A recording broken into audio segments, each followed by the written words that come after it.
welcome back to watching my channel. Today I wanted to read about a book that I finished in the month of February, and that is The Return to the Dallergut Dream Department Store. Sorry, it's a bit of a longer title, and it's written by Miye and translated by Sandy Jusen Lee.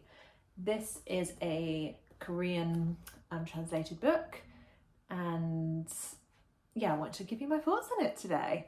So, not gonna lie, I picked up this book because I was attracted to the cover. It's just beautiful. Look at it, the details, the colours. It just shouted out to me from the library bookshelf, so I picked it up. What I didn't realise is that this is actually the second book in this series of the Dallergut Dream Department Store. I only realised when I opened up the book and saw that it was the second one. I did think, oh, maybe I shouldn't read it, maybe I should go and get the first one before reading this one, but I carried on anyway regardless. And actually, you don't have to read the first one to enjoy this book. You can get the idea, you can grasp the storyline. I'm sure if you read the first one, it would give you a bit more context on the Dream Department Store and give you a bit more meaning, but you don't need to read the second one. So this book is about Penny. She's just had her first year of employment at the Dream Department Store, and obviously having your first year and qualifying, you get more privileges. I think Penny was expecting a few more privileges, but after you've worked there for a year, you get to go to the complaints store, so the complaints department. And I think she was a little bit disheartened because she's given a few complaints and it is her job to try and acquire those customers back. She doesn't know the story behind it completely, so she has to go and find out her own way, looking back at reports, etc. on these specific customers. But each chapter is basically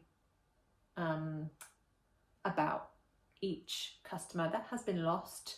My favourite chapter in this book is about a guy who stopped going to the Dream Department Store because he basically is struggling to dream, and as she gets down into the understanding of this customer and trying to find out the reasons why he's not enjoying the dreams anymore and not buying the dreams and visiting, she realises it's because he's blind, so he starts not seeing in obviously real life but also in his dreams, and that distresses him, and she finds a way to bring dreams back into his life, and it's just beautiful.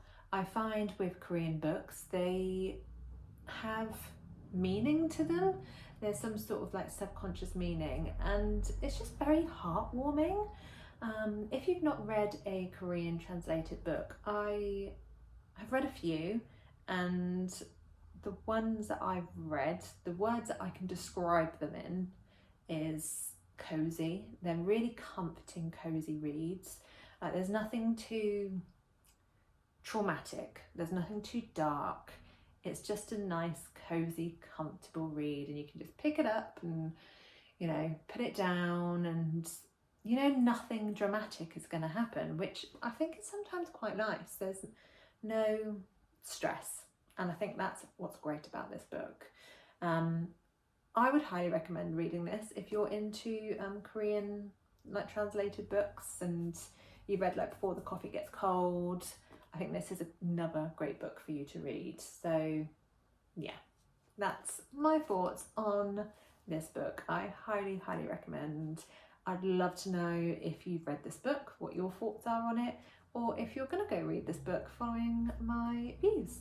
So yeah, as always, these opinions are all my own. Everyone's allowed their own opinion. And yeah, please come back and check out some of my other videos. So yeah, thanks guys.